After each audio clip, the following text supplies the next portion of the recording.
Net neutrality was repealed last week. We now have impending price increases announced by at least three major internet service providers.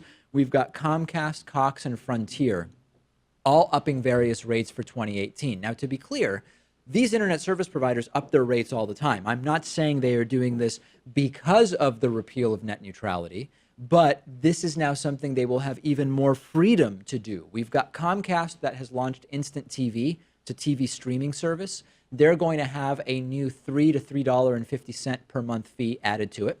They're going to increase modem rental fees by 10%. Missed payment fees will go from 50 cents to $10.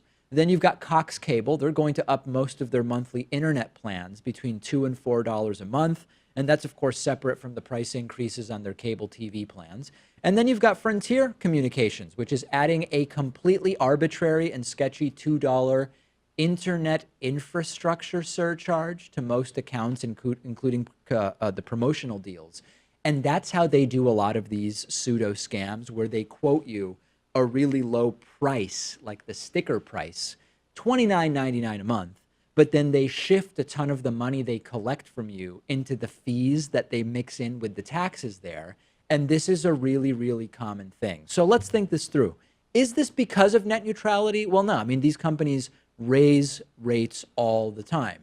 The problems here are numerous, though. Number one is that, of course, now these increases that we deal with every year are going to be allowed to escalate and become even more expensive. The possibility of tiered internet plans, internet fast lanes and slow lanes, as we've talked about. Second is the deceptive advertising of the low sticker price, which I mentioned, and then backloading all the fees. And then number three is that entire scam that is technology fees and infrastructure fees. The way digital technology is supposed to work over time is that the technology costs decrease. Bandwidth over time becomes cheaper. Data storage over time becomes cheaper. As more customers get internet, the distribution cost per customer goes down. These fees exist in part because of the market power that these companies have, because they are effectively legal monopolies. My service just went up. I called in. They offer me a savings of $10 a month if I'm willing to slow down my internet to half of its speed. By the way, my internet's already slow. And how is the customer service, too? Oh, it's atrocious. Yeah. It's absolutely atrocious. In New York City, this is not a victory of any kind. It's not a progressive panacea. But there was a little bit of competition in Manhattan. So in our Manhattan studio, we had Verizon Fios fiber optic service for $85 a month. It was a 100 megabit down, 50 megabit up. Really great. We were able to upload our big 2 gigabyte daily show file in like 10 minutes. Okay. Oh, wow.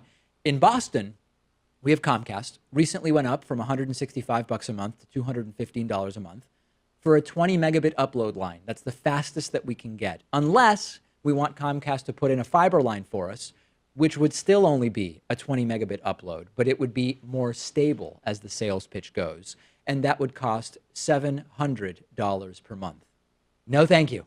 And this is not praise for Verizon. It's just the reality that as soon as you get some competition, you do start to see better options at lower prices, and it is going to get much worse before it gets better.